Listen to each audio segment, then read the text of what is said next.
আলহামদুলিল্লাহ জি এই মজলিস বহুত গুরুত্বপূর্ণ মজলিস। এই মজলিসের চতুর্দিকে ঘিরে নিয়ে দাঁড়িয়ে কারা গো? আল্লাহর ফেরেশতারা। যখনই মজমা শেষ হয়ে যাবে ফেরেশতারা চলে যাবেন কার দরবারে? আল্লাহ। আল্লাহ জানা সত্ত্বেও বলবে কোথা ছিলি এবার আজকে এখানে জালসা হচ্ছে এটা আল্লাহ জানে না? কথা বলেন কেন? জানে না? জানে না?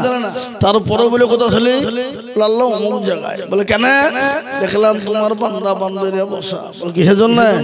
আল্লাহ জাহান্নাম বড় ভয়ঙ্কর জায়গা, আল্লাহ ওই জাহান্নাম থেকে বাঁচার জন্য আর জান্নাতে আসার।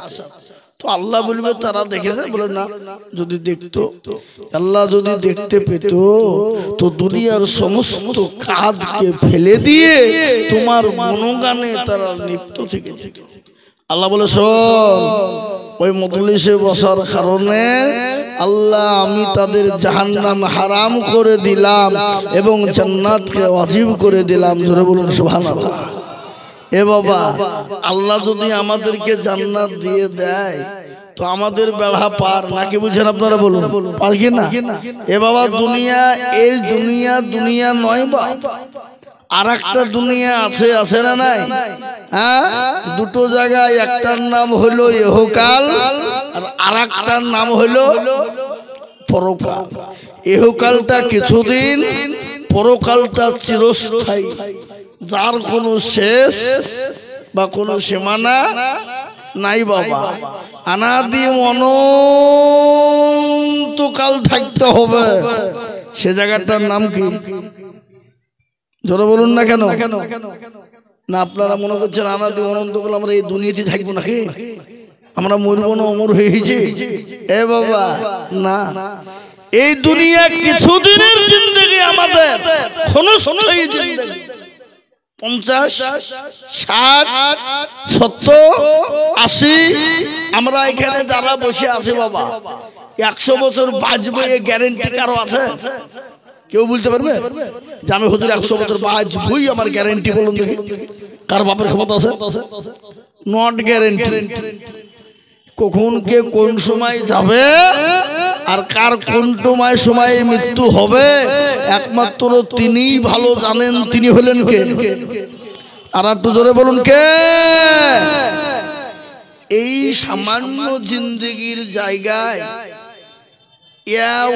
অমুক তমুক অমুক সমুক দুনিয়া, এ গাড়ি ও গাড়ি, ও বাড়ি ই বাড়ি ই বাড়ি, সব লুটুপুটু খেয়েছি। ভালো লাগবে না? কি হবো খামা খামা খামা। এ বাবজি, আজকে করতে করতে করতে করতে আমরা বাবজি পাগল। খালি মরতে দেরি,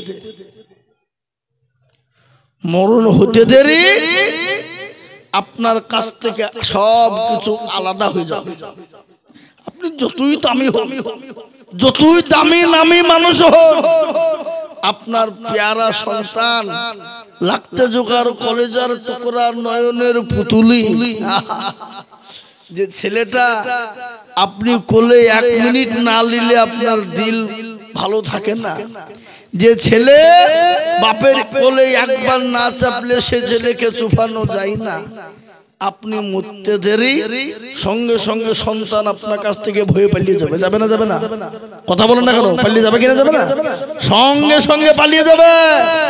আপনার প্রাণের বিবি অর্ধাঙ্গিনী, যার সাথে আপনার জীবন উৎসর্গ করে দিয়েছেন, সে আপনার জন্য দিয়েছে এত মহব্বত, প্রেম, ভালোবাসা, মরে যেতে দেরি বিবি আপনার পাশে আর থাকবে না, শুয়ে পালিয়ে যাবে ভয়ে, বলে থাকতে পারছি না। মনে করেন বাবারে বাবারে বাবারে, এত মহব্বত। এ বাবা, মৃত্যু হয়ে যেতে দাও, আপনাকে ঘরও রাখবে না। উঠেন না, কি বলেন আপনারা? নিচে, ঘরে নিচে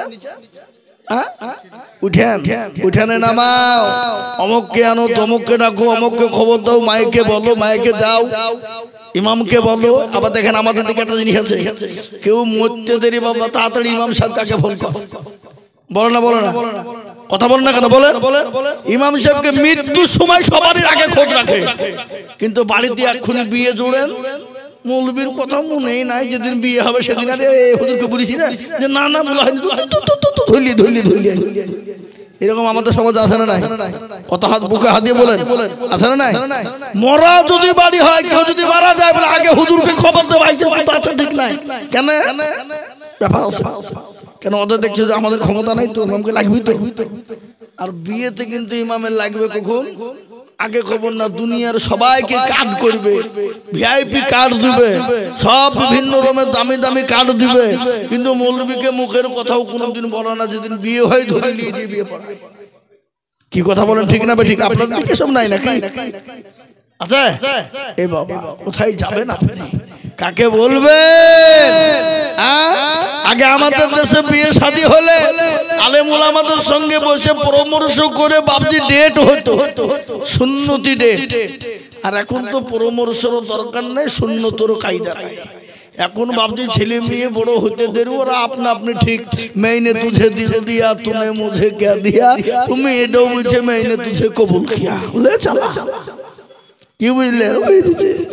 আর কথাই বলছে মিয়া বিবি রাজি তো কে করেগা কাছে, কারোর প্রয়োজন হয়েছে না। কি বুঝেন আপনারা বলুন, ঠিক না ভাই? আজকে আমি আপনাদেরকে শোনাবো বাপ হুকুকুল্লাহ আর হুকুকুল ইবাদ, দুটো জিনিস আপনাদেরকে আজকে বলবো। হুকুকুল্লাহ হলো আল্লাহর হক, আর হুকুকুল ইবাদ সেটা হলো বান্দার হক। বুঝতে পেরেছেন না? পারেননি? হুকুকুল্লাহ মানে আল্লাহর হক। কোন বান্দা যদি আল্লাহর হুকুমকে পালন করতে না পারে, আল্লাহর হক যদি কেউ নষ্ট করে দেয়, আল্লাহর হক কোনটা? আল্লাহর হক কোনটা জোরে বলুন। আল্লাহর হক আপনি কোনো কারণবশত নামাজ পড়তে পারেননি, কোনো কারণবশত রোজা করতে পারেননি, এই যে সামনে রোজা আসছে, আপনার দিকে আসছে না? এ বাবা কাল বাদে এই যে রমজান মাস আসছে, কারোর জন্য বাবজি আনন্দের খবর, আবার কারোর জন্য সর্বনাশ। কই লোক রে, এই তো কদিন হইল রোজা গেল, আবার রোজা চলে এলো। অনেকে সর্বনাশ কিনা ধরে বলুন। কারোর রোজা হলে ভালো লাগে, আনন্দ লাগে, আর কারো বাবজি গা জ্বলে। ওগুলা কাদের? তারা শয়তান যারা, তাদের। আবার অনেক আবার রোজার মাসে বলে বলে গ্যাস্ট্রিক, রোজা করতে পারে হারামখোর, দিনে 4-5টা করে দুধ চা মেরিয়ে বেড়াইছে, আর রোজার মাসে লেনে করে পেটে গ্যাস্ট্রিক হয়, তোর পেটে কলেরা হবে। কলেরা বোঝে না? বোঝা? কলেরা হবে। সুস্থ শরীর নিয়ে যারা রমজান মাস পেয়েও রোজা করে না, তাদের পেটে কি হবে? কলেরা, পোকা হবে, পোকা। এ বাবা আজকে অনেকে আবার গরম করে বলে যার পয়সা নাই সে রোজা করুক, বাপের ভাত নাই তে রোজা করবো। অনেকে বলে না কেন, এটা গায়ের জোরে বলে বাবা, গায়ের জোরে।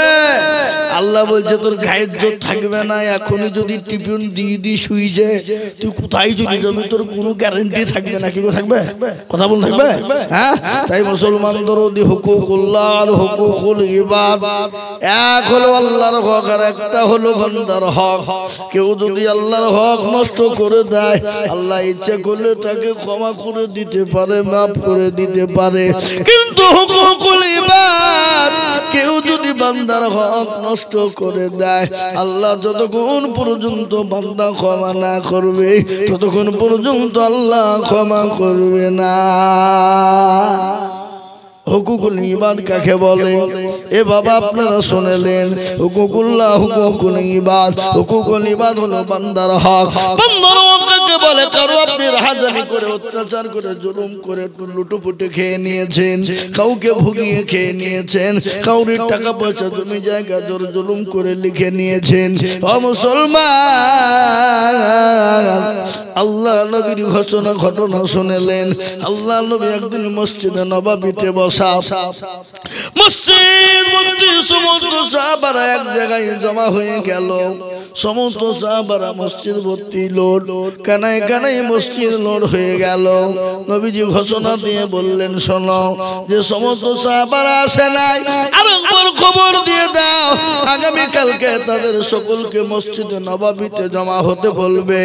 সমস্ত সাহাবাদেরকে বলা হলো, সমস্ত সাহাবারা এক জায়গায় বসে গেলেন। সমস্ত সাহাবারা যখন বসে গেলেন, বিশ্ব নবী দয়ার নবী হুকুকুল্লাহ আর হুকুকুল ইবাদ সম্পর্কে তিনি বয়ান করছিলেন। বলে হুকুকুল্লাহ